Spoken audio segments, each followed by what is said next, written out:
بسم اللہ الرحمن الرحیم. السلام علیکم جی. مکتب غامدی کی ایک اور نشست میں خوش آمدید. رمضان کے اندر ہم قرآن مجید کے تعارف کے حوالے سے غامدی صاحب کے افکار اور نظریات کو جان رہے ہیں. اس سلسلے کی اب تک 3 نشستیں ہو چکی ہیں, یہ چوتھی نشست ہے. تو میری گزارش ہوگی کہ جو لوگ اس موضوع سے دلچسپی رکھتے ہیں وہ ترتیب سے پچھلی نشستوں کو دیکھیں, کیونکہ گفتگو اس سے آگے شروع ہو رہی ہے. ہم سے بہت شکریہ آپ کے وقت کا. ہم سے یہ آیتیں کیا چیز ہیں؟ ہم یہ دیکھتے ہیں عام طور پہ جب دنیا میں گفتگو کی جاتی ہے تو وہ گفتگو ایک مکمل جملہ ہوتا ہے یا کبھی کبھی وہ مکمل پیراگراف ہوتا ہے جس کے اندر بات پہنچ رہی ہوتی ہے.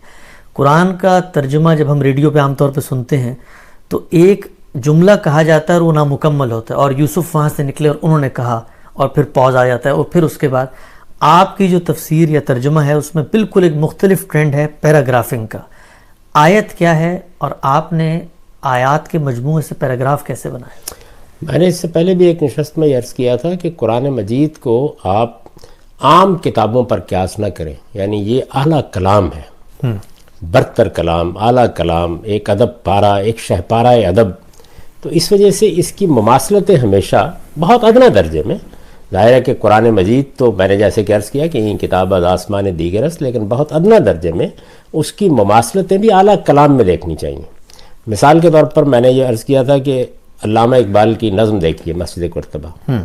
اب اس میں مصرے ہیں نا, یعنی 2 مصروں سے مل کر ایک شعر بنتا ہے. جی, مضمون ہے ایک پورا, ایک مضمون ہے ان کے پیش نظر جس کو سامنے رکھ کر وہ نظم چل رہی ہے.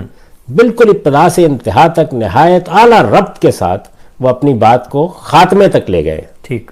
جس میں پھر انہوں نے جا کے یہ کہا ہے کہ آب روانے کبیر تیرے کنارے کوئی دیکھ رہا ہے کسی اور زمانے کا خواب. تو وہ نظم ان مراحل سے گزر رہی ہے, لیکن اس کے چھوٹے اجزاء کیا ہیں اگر آپ دیکھیں تو مصرے, وہ اسٹینزا ایک جملہ جو ہے. اچھا, پھر اس کے بعد مصروں کے بعد شعر. اس شعر کو اگر آپ 1 2 3 4 کریں تو مضمون کے لحاظ سے پیرے بن جاتے ہیں. اچھا, پھر اس کے اندر ایک ایک بند ہے.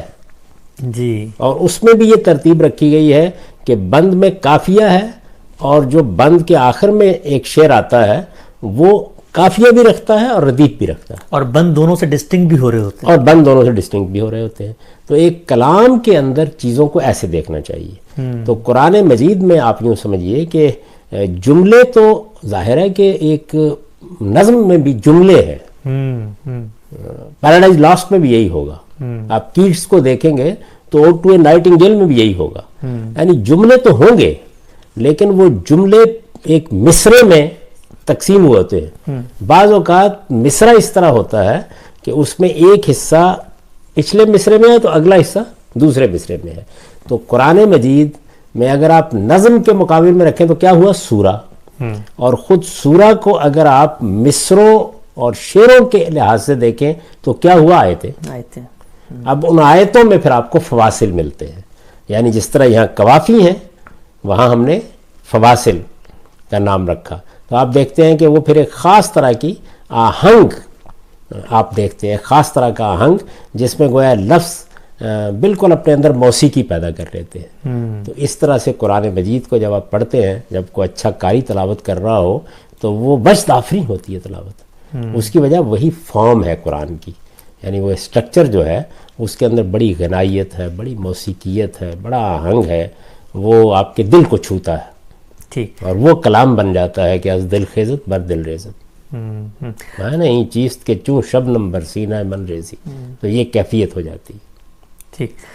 اچھا عام صاحب, آپ نے گزشتہ نشست میں فرمایا تھا کہ جو پاروں کی تقسیم ہے یہ تو حفاظ نے اپنے فہم اور اپنے یاد کرنے کی رعایت سے کر دی ہے. اس کے مقابل میں جو آیتوں کی تقسیم ہے تو ظاہری بات ہے, اسراف فرما رہے منصوص ہے. ان دونوں کو اگر آپ کمپیئر کریں کہ وہاں پر پارا جو ہے وہ ایک بے ربط طریقے سے کلام شفٹ ہو رہا ہے ایک دوسرے چیپٹر کے اندر, لیکن یہاں وہ قوافی کی رعایت سے ایک ایک بات رک کے پوری بھی ہو رہی ہے اور اس میں ایک آہنگ بھی پیدا ہو رہا ہے. بالکل ایسے ہی ہے. یعنی اس میں جملے بھی آگے بڑھتے چلے جا رہے ہیں, اور پھر ایک خاص طریقے کے قوافی سے وہ آہنگ اور موسیقیت بھی پیدا ہو رہی ہے, جو آپ مثلاً وہی ایک ادنا مثال دیتے ہوئے جیسے اچھی شاعری کو پڑھتے ہوئے محسوس کرتے ہیں. قرآن مجید ظاہر ہے کہ ایک بہت برتر کلام ہے, اس کو شاعری سے تشبیہ نہیں لیکن سمجھانے کے لیے. یعنی آپ کیا کرتے ہیں, اللہ تعالیٰ نے بھی یہی کیا نا کہ اپنے آپ کو, اپنی صفات کو, اپنے عالم کو, جنت کو, دوزخ کو سمجھانے کے لیے متشابہات کا طریقہ اختیار کیا ہے. یعنی دنیا کی چیزیں جو بڑی ادنا ہیں جنت کے مقابلے میں, ان کو تشبیہ دے کر بتا دیا ہے کہ ایسا تصور کرو. تو بالکل وہی طریقہ قرآن مجید کے معاملے میں بھی اختیار کرنا چاہیے, اور اس میں ہمیشہ مثالیں اعلیٰ ادب سے دینی چاہیے. اس لیے کہ ایک ادب پارہ ہے جس کو آپ دیکھنے کے لیے جا رہے ہیں, وہ کوئی تاریخ جغرافیے کی یا سائنس کی کتاب نہیں ہے. ٹھیک. اچھا, لوگ ہم سب اکثر یہ بھی پوچھتے ہیں کہ قرآن مجید پہ بعض میں نے دیکھا کہ جو لوگ اعتراض کرتے ہیں اس کی زبان پہ وہ کہتے ہیں کہ محض قرآن نے اپنے اس اسٹرکچر کو بحال رکھنے کے لیے قوافی کی رعایت کی ہے, ورنہ وہ جملہ جو ہے وہ کسی اور طریقے سے بھی کہا جا سکتا تھا. تو مثلا میں آپ کے سامنے ایک مثال دیتا ہوں. اب یہ سورہ ہے, اس میں ابتدا ہوئی قد افلح المؤمنون الذین هم فی صلاتهم خاشعون والذین هم عن اللغو معرضون والذین هم للزکاة فاعلون. اب والذین هم لفروجهم حافظون, اب یہ مطلب والذین هم للزکاة فاعلون, اب باقی جگہوں پہ زکوٰۃ وہ ادا کرتے ہیں, اس کو دسیوں طریقے سے کہا گیا, لیکن محض اس رعایت سے کہ پیچھے وہ نون آ رہا ہے تو اس کو فاعلون کر دیا گیا. ہونا چاہیے نا, اصل میں اسی سے تو وہ حسن پیدا ہوا ہے. ایک اعلیٰ درجے کا شاعر کیا کرتا ہے, وہ بھی یہی کرتا ہے, یعنی وہ نثری ترتیب کو تھوڑا سا تبدیل کر دیتا ہے, تو اس کے نتیجے میں وزن, آہنگ, موسیقی سب کچھ وجود بھی آ جاتا ہے. تو قرآن مجید بھی ایسے ہی کرتا ہے. ٹھیک. تو اچھا, ہم سے جو پیراگرافنگ آپ نے کی, پھر میں دوبارہ وہی سوال دہراؤں گا جو میں نے سبا من المثانی پہ دہرایا تھا کہ اللہ میاں نے تو نہیں بتایا نا کہ یہاں, انہوں نے تو آیتوں کے لحاظ سے ہمیں بتا دیا. یہ جب آپ نے دریافت کیا کہ یہ بات یہاں سے شروع ہو کے یہاں پہنچ رہی, اس طرح ایک مضمون کے اندر مرکزی مضمون بھی ہوتا ہے, لیکن اس مضمون کے اپنے اسٹرکچر کو جب توڑ کے بات پہنچائی جا رہی ہوتی ہے, اور دنیا میں بات ہمیشہ اسی طریقے سے پہنچائی جاتی ہے, تو وہ کیسے دریافت کیا؟ یعنی وہ بار بار پڑھنے سے واضح ہوا, اس کا کلو کیا ہے کہ یہ پیراگراف یہاں شروع ہوا یہاں ختم ہو گیا؟ آیتیں تو اللہ تعالیٰ کی اپنی توقیف ہے. یہ توقیفی کی اصطلاح ہے, اس کا مطلب یہ ہے کہ وہ کام خود اللہ تعالیٰ نے کیا ہے. تو قرآن مجید کی آیات کی تقسیم اللہ کی ہوئی ہے, یعنی انہوں نے اس کا لحاظ رکھا ہے. جیسے ہم کہیں کہ اقبال نے مصرعے اور شعر وہ تو خود ہی طے کیے. دوسری چیز کیا ہے؟ سورہ, یعنی ظاہر ہے کہ وہ آیات ایک مجموعے کی حیثیت سے جس وحدت میں تبدیل ہوتی ہیں وہ سورہ ہے. سورہ کا ایک موضوع ہے, ایک مضمون ہے, اس کو وہ لے کے چل رہی ہے. صورتوں کو ابواب میں رکھنے کا معاملہ یہ بھی اللہ تعالیٰ نے کیا ہے. جی, یعنی وہاں تو میں نے عرض کیا کہ بدیہی ہے, جیسے ہی آپ اندر اتریں گے فوراً نظر آ جائے گا آپ کو. اب اس کے بعد جہاں تک پیراگرافنگ کا تعلق ہے, تو مضمون کو آپ سامنے رکھ کر ایک معنوی ربط کے ساتھ آگے بڑھتے ہیں. جب آگے بڑھتے ہیں تو یہ واضح ہوتا ہے آپ کے اوپر کہ یہاں مضمون میں وہ وقفہ آ گیا ہے کہ جہاں پیرا بنا دیا جائے. جب ہم خود لکھتے ہیں تو ایسے ہی پیرا بناتے ہیں. یعنی قرآن مجید کا جب ترجمہ کیا جائے گا تو ترجمہ تو شاعری میں نہیں ہوگا نا, یا قرآن مجید کے فواصل اور اس کے آہنگ میں نہیں ہوگا, ترجمے میں وہ نثر میں تبدیل ہو جائے گا. جیسے آپ مسجد کرتبہ کو اگر نثر میں بیان کریں تو اب یہ ضروری ہو جائے گا کہ آپ پیراگرافنگ کریں, وہاں پر ضرورت نہیں ہے. ٹھیک, وہاں تو پیراگرافنگ اگر آپ کریں گے تو اس سے آیات مربوط نہیں رہیں گی اس طریقے سے, تو اس وجہ سے وہاں اس کی ضرورت نہیں ہے. لیکن جس وقت آپ اس کو نثر میں تبدیل کر رہے ہیں تو اب یہ ضروری ہے کہ اب پیراگرافنگ اجتہادی ہوگی. اس میں اہل علم کے مابین اختلاف بھی ہو جائے گا, اس سے کوئی قیامت نہیں ٹوٹ پڑتی, اس لیے کہ یہ تو محض تفہیم مدعا کے لیے ہے. جیسے مترجم ترجمے کے لیے لفظ کا انتخاب کرتا ہے, یا کسی اومیجن کو حذف کو کھولتا ہے, یا ربط کلام کے لیے جب اس نثر میں لے آتا ہے تو بعض چیزوں کا اضافہ کرتا ہے, خواہ وہ قوسین میں کرے یا ویسے کرے. تو یہ چیزیں جس طرح اجتہادی ہیں اسی طریقے سے پیراگرافنگ بھی اجتہادی ہے. ہمارے مدرسہ فکر میں اس کی پوری تاریخ ہے. یعنی سب سے پہلے استاذ امام امین حسن اصلاحی نے پیراگرافنگ کی ابتدا کی ہمارے مدرسہ فکر میں. اسی طرح اگر آپ دیکھیں تو تفہیم القرآن میں مولانا سید اللہ صاحب مودودی نے بھی پیراگرافنگ کی ہے. تو گویا پیراگرافنگ اس سے پہلے طریقہ نہیں تھا. یہ دور حاضر میں توجہ ہوئی ہے لوگوں کو کہ قرآن مجید کو زیادہ سے زیادہ عام آدمی کے لیے قابل فہم بنانے کے لیے ترجمے میں عام آدمی کے لیے پیراگرافنگ ضروری ہے, ورنہ اس کو یہ سمجھ میں نہیں آتا کہ مضمون آگے کیسے بڑھ رہا ہے. تو پیراگرافنگ انہوں نے بھی تفہیم القرآن میں کی, استاد امام نے بھی تدبر قرآن میں کی. میں نے بہت کم اختلاف کیا ہے. استاد امام کی پیراگراف میں بہت اعلیٰ ہے. انہوں نے ملتان جیل میں کی تھی تدبر قرآن میں, آپ اس کو دیکھ سکتے ہیں, ان کا ترجمہ بھی الگ چھپ گیا ہوا ہے. تو میں نے جب ترجمہ دوبارہ کیا ہے تو زیادہ تر اس پیراگرافنگ کو قبول کیا ہے.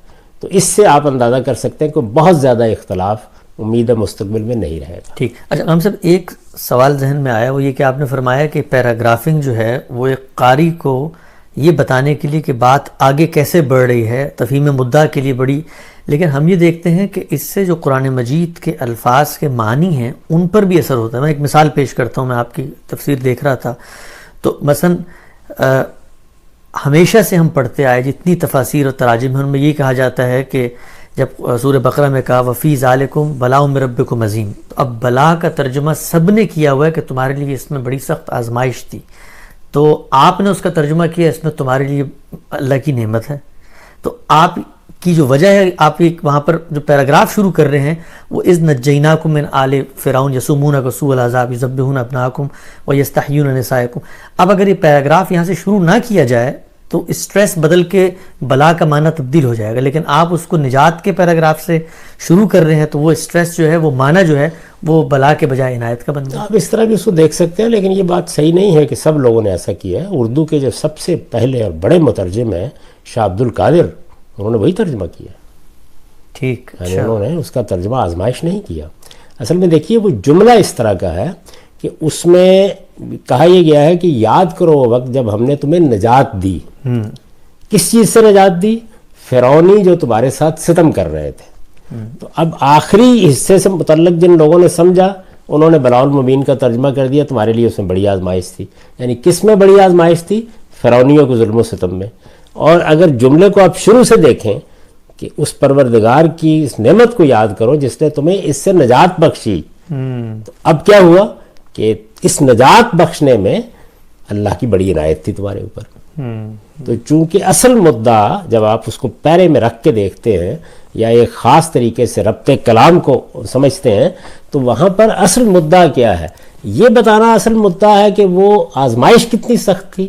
یہ بتانا اصل مدعا ہے کہ اللہ نے کتنی بڑی عنایت کی کہ تمہیں فرعون کی غلامی سے نجات دے کے لے آیا اتنے باجبروت بادشاہ کے سامنے, کیونکہ پیچھے سے سارا ربط یہی چلا آ رہا ہے. تو یہ ہے بعض جگہوں پر ترجیح دینے کا مسئلہ. اب بلاء المبین کا جہاں تک تعلق ہے عربی زبان میں وہ دونوں معنی میں آتا ہے, بڑی آزمائش, واضح آزمائش کے معنی میں بھی, اور بڑی نعمت, بڑی عنایت کے معنی میں. ٹھیک ہے, بلاء من ربکم عظیم. اچھا ہم سے آگے بڑھتے ہیں, اس بات کو آگے بڑھاتے ہیں.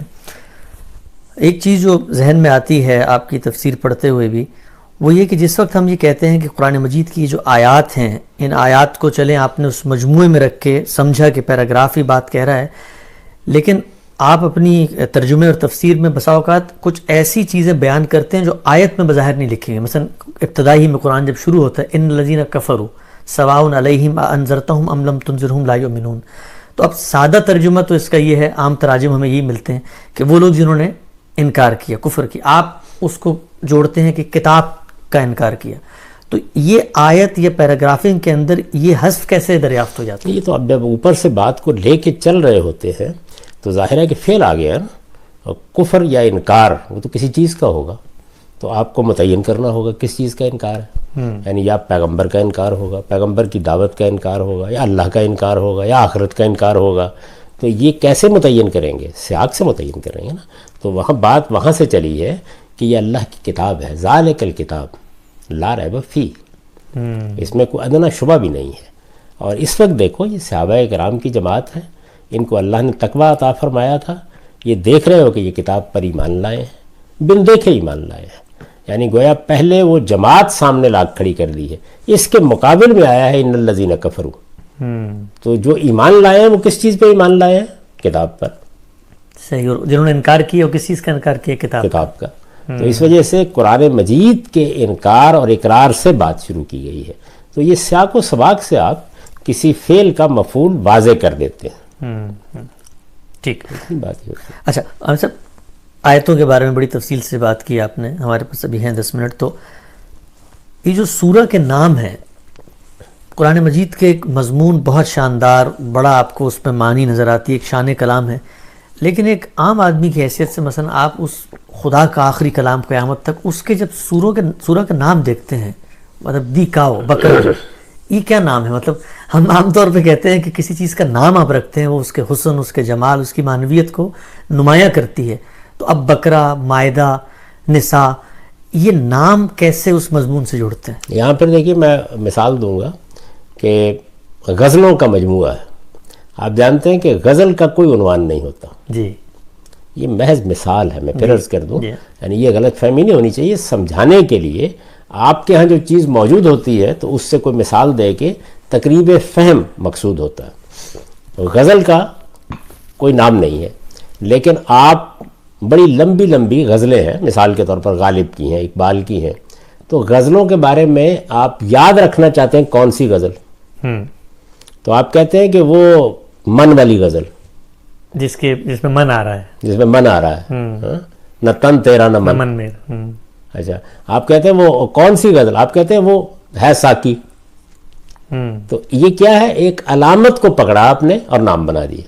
ٹھیک ٹھیک۔ عربوں کا ذوق بھی کچھ اسی قسم کا ہے، قرآن مجید کی بہت سی صورتوں کے اللہ تعالیٰ نے کوئی نام نہیں رکھے، بعض صورتوں کے رکھے ہیں، جی۔ وہ حروف مقطعات کی صورت میں، جس میں ہم آئیں گے۔ مثلا بقرہ کا نام اصل میں الف لام میم ہے، جی یہ سورہ الف لام میم ہے، اللہ تعالیٰ کا رکھا ہوا نام وہ ہے۔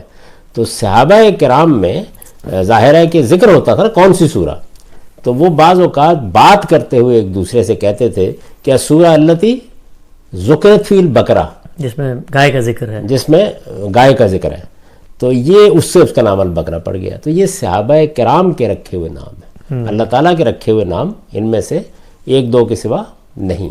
تو مطلب اللہ میاں نے ان کے بعض صورتوں کے تو نام رکھے، اس پہ ہم آئیں گے کہ ان کے معنی کیا ہوتے ہیں، لیکن مثلا اللہ میاں نے اس مسئلے کو کیسے حل کیا کہ جب میں قرآن پڑھ رہا ہوں اور آپ مجھ سے پوچھیں تو میں کیسے بتاؤں کہ وہ کون سی، جب سورہ کو الگ ڈسٹنکٹ کر دیا ہے تو پھر ہر سورہ کا نام ہونا چاہیے تھا نا، جب بعض کا رکھا ہے بعض کا کیوں نہیں رکھا پھر؟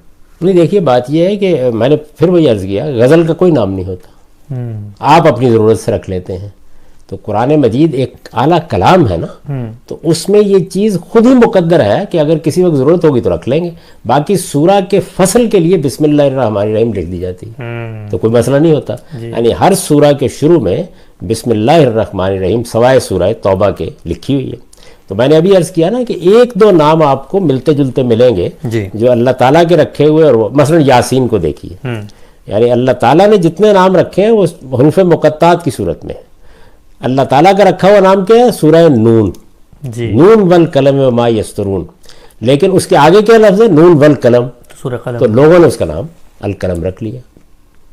اللہ تعالیٰ کا رکھا ہوا نام کیا تھا؟ سورۃ النون، نون مچھلی کو کہتے ہیں۔ جی جی، تو حروف مقطعات ہی ہیں جو اصل میں صورتوں کے نام۔ یاسین کیا ہے؟ اصل میں تو حروف مقطعات میں سے ہے، جی جی، لیکن یہاں ہم آہنگ ہو گیا، یعنی اللہ کا رکھا ہوا نام بھی یاسین تھا اور اس کا معروف نام بھی یاسین ہی ہوا۔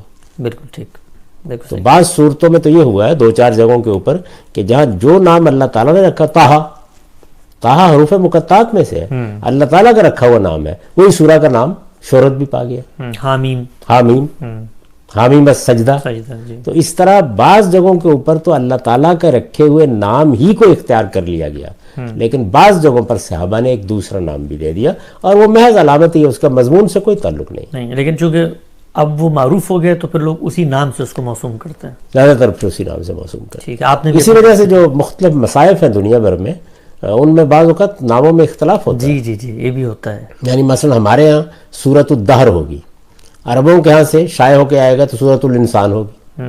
اب اس میں بھی دیکھیے حل اتی علی الانسان حین من الدہر، انسان یہاں لے لیا، آپ نے دہر لے لیا، انہوں نے انسان لے لیا۔ ٹھیک، تو یہ بس ایسے علامتی طور پر لوگوں نے نام رکھے ہیں، صورتوں کے اللہ تعالیٰ کے رکھے ہوئے نام کیا ہیں؟ حروف مقطعات، ٹھیک، یہ صورتوں کے نام ہیں۔ بالکل۔ اچھا خان صاحب، آپ نے اپنی تفسیر میں، ہمارے پاس چند منٹ باقی ہیں، آپ نے اپنی تفسیر میں اس چیز کو موضوع بنایا ہے، مولانا فراہی نے اس کے اوپر سب سے پہلے یعنی ایک نئی جہت لوگوں تک پہنچائی، متعارف کروائی۔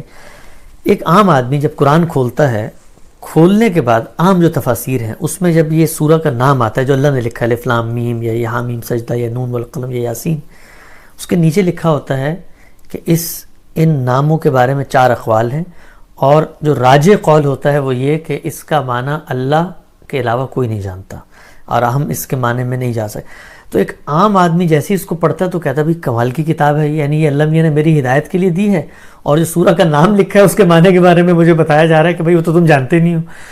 تو آپ نے ویسے بہت جگہوں پہ اس کو واضح کیا، لیکن میں چاہوں گا کہ ایک عام آدمی کے لیے اس کو اس مشکل سے آگاہ کریں کہ کیا وجہ ہے، یہ نام کیا ہیں، ان کا معنی ہم کیوں نہیں جانتے، اور اگر جانتے ہیں تو پھر کیا ہے۔ دیکھیے، جو چیزوں کا نام جب رکھا جاتا ہے تو میں نے پہلے عرض کیا کہ اس میں ایک علامتی سا اظہار ہوتا ہے۔ اس کی واضح مثال یہ ہے کہ خود صحابہ نے جب اس سورہ کا نام بقرہ رکھا تو مضمون سے کوئی تعلق نہیں ہے۔ مضمون میں تو بقرہ زیر بحث ہے نا، بقرہ کا لفظ ہی ہے نا، جی جی، یعنی سورہ کے مضمون سے تو کوئی تعلق نہیں ہاں ٹھیک ہے، وہ تو اتمام میں ہے، ایک لفظ آیا جی ہے، ہاں جی، اس لفظ سے انہوں نے نام رکھ لیا آل عمران۔ یعنی سورہ میں ایک جگہ ذکر ہے ان اللہ اصطفیٰ آدم و نوح و آل عمران، اب یہ کوئی سورہ کا مضمون ہے؟ نہیں نہیں، سورہ میں جو پیغام دیا گیا اس سے اس کا کوئی تعلق نہیں، ہے؟ بالکل کچھ بھی نہیں ہے۔ یعنی ایک علامت کی حیثیت سے نام آپ نے اپنا لیا۔ اب اگر انگریزی زبان میں آپ ترجمہ کریں تو دی کو، اس کا کیا تعلق کیا ہے تعلق؟ سورہ بقرہ کے مضامین سے؟ جی۔ تو یہ علامتی چیز ہے۔ اللہ تعالیٰ نے بھی اسی اصول پر نام رکھے ہیں، اچھا، یعنی وہ کوئی اپنے اندر اس نوعیت کی معنویت نہیں رکھتے کہ وہ سورہ میں مضمون کیا ہے اس کو بیان کرے۔ ہمارے ہاں کیا ہے، عام طور پر لوگوں کو یہ معلوم ہی نہیں کہ یہ صورتوں کے نام ہیں۔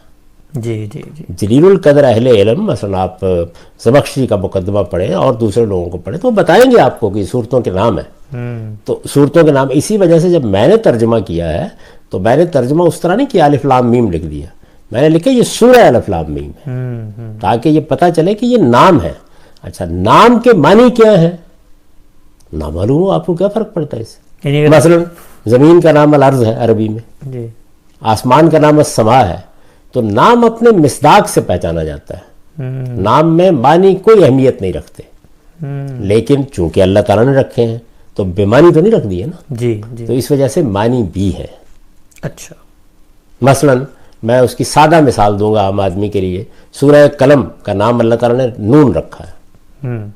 نون کا مطلب کیا ہے؟ مچھلی۔ مچھلی، یعنی عربی زبان میں، بلکہ عربی زبان سے پہلے عبرانی زبان میں یہ جو حروف تہجی ہیں، حروف ہجا ہیں، یہ اصل میں چیزوں کے نام ہیں، الفابیٹس جن کو آپ کہتے ہیں، یہ اشیاء کے نام ہیں سب کے سب۔ یعنی جیم کسی کا نام ہے؟ جیم جو ہے وہ جیمل تھا اصل میں، اونٹ کی صورت میں، شروع میں انسانوں نے چیزیں دیکھی ہیں نا، تو اس سے انہوں نے ایک یعنی سمبلز بنائے، ایک سمبل بنایا، وہی آہستہ آہستہ جیم کی صورت اختیار کر گیا۔ اچھا اچھا، تو یہ جتنے بھی ہمارے ہاں حروف تہجی ہیں عربی زبان کے، یہ اصل میں ہبریو پس منظر رکھتے ہیں، عبرانی۔ تو آپ کوئی لسانیات کی اچھی کتاب اٹھائیں تو وہ آپ کو، آپ انسائکلوپیڈیا بریٹانیکا ہی میں مضمون نکال لیں تو آپ کو بتائیں گے کہ سب چیزوں کے نام ہیں، تمام جتنے حروف تہجی۔ مثلا بے ہے تو یہ بیت یعنی گھر کی صورت میں ایک شکل بنائی جاتی تھی اس کی، اچھا، تو اس سے ظاہر ہے کہ یہ پھر آہستہ آہستہ یعنی امتداد زمانہ سے وہ بیت ختم ہو گیا، گھر کی سی صورت بھی ختم ہو گئی، اور اس کی ایک علامتی شکل بے کی ہم نے اختیار کر لی۔ ٹھیک، تو ان کی ایک تاریخ ہے۔ تو قرآن مجید نے اسی پس منظر سے نون مچھلی کی شکل میں بنایا جاتا تھا، تو عربی زبان میں اب بھی نون مچھلی کو کہتے ہیں۔ مثلا حضرت یونس کا کے بارے میں ذکر کیا نا، ذن نون، جی مچھلی والا، جی، اس لیے کہ انہیں مچھلی کے پیٹ میں جانے کی سزا ملی تھوڑے سے مختصر وقت کے لیے۔ جی، اب آپ غور کر کے دیکھیں تو اس سورہ میں ان کا ذکر اسی پہلو سے ہوا ہے۔ جی ہاں جی، تو وہاں سے جیسے بقرہ کو یعنی گائے کے ذکر کو اٹھایا اور صحابہ نے نام بنا دیا، ہم نے دہر کے لفظ کو اٹھایا اور سورہ کا نام بتا دیا، تو اللہ تعالیٰ نے وہاں سے نون کو اٹھایا اور سورہ کا نام بنا دیا۔ تو باقی بھی اسی طرح ہیں، یہ جتنے بھی ہیں، یہ امام فرائی کی بڑی غیر معمولی تحقیق ہے، یعنی اس نے اصل میں یہ راز ہی کھول دیا ہے حقیقی معنی میں۔ لیکن اب ہر سورہ میں یہ حروف کیسے منتخب کیے گئے ہیں اطلاق کر کے دکھانا، یہ ایک ایسا کام ہے کہ جس پہ بہت تدبر کرتے رہنا چاہیے اور بتانا چاہیے۔ لیکن اگر فرض کیجئے کہ یہ راز نہیں بھی کھلا ہے تو یہ معلوم ہو گیا کہ اس میں کوئی یعنی کوئی باطنی سر نہیں ہے، بلکہ حروف تہجی میں سے کچھ حروف کو لے کر 1 2 کہیں 3 4 5 علامتی حیثیت سے نام بنا دیے گئے ہیں، تو یہ صورتوں کے نام ہیں۔ ٹھیک۔ اچھا، آخری سوال غام صاحب، یہ جو صورتوں کے نام ہیں، اب ہم جب جاننا چاہتے ہیں کہ یہ جو الف لام مثلا الف لام میم تھا، یہ کس چیز کا سمبل ہے, کس چیز کی علامت ہے. تو کچھ چیزوں کے تو آپ نے بھی ڈیفائن کر دی ہیں, لوگوں نے قیاسی طور پہ لکھے بھی ہیں, ہمارے اپنے مکتب فکر کے لوگوں نے. لیکن سوال میرا یہ ہے, آخری سوال ہے, کہ جب ہم کہتے ہیں کہ زبان جو ہے وہ تواتر سے پوری کی پوری نسلیں آگے منتقل کر رہی ہوتی ہیں, تو باقی پورے قرآن کے الفاظ کے معنی میں تو ہمیں ایک دشواری پیش نہیں آتی, ان میں کیوں پیش آ جاتی ہے؟ اس لیے کہ یہ بازی کا علم ہے. یعنی عبرانی زبان, یہ الفاظ, یہ حروف جیسے بنے, یہ ان کی ہسٹری جو ہے وہ بڑی حد تک گم ہو گئی ہے. اچھا, پھر اس میں بہت سے اختلافات بھی وقت کے ساتھ پیدا ہو گئے. جی. کیسے پیدا ہوئے؟ یعنی ابتدا میں مثال کے طور پر اونٹ کی صورت میں جیم کو بنایا گیا, جی. بعد میں اس کی شکل کسی اور جانور کے قریب بنا لی گئی, تو اختلافات بھی پیدا ہو گئے. تو اب ان کی تحقیق ایک مشکل کام بن گیا ہے. لیکن اس سے قرآن کے مدعا پر کوئی فرق ہی واقع نہیں ہوتا. یعنی جیسے اگر یہ تمام صورتوں کے نام جو بقرہ, آل عمران, یہ آپ قرآن مجید کے نسخوں سے نکال دیں, کوئی فرق نہیں پڑے گا. تو ایسی صورتوں کے نام. ٹھیک. ہم سب یہاں وقت کا خاتمہ ہوتا ہے. بہت شکریہ. ہم قرآن مجید کے تعارف کے حوالے سے آپ سے گفتگو کر رہے ہیں. 4 نشستیں ہو گئی ہیں. انشاءاللہ اگلے ہفتے پھر آپ کی خدمت میں حاضر ہوں گے. بہت بہت شکریہ.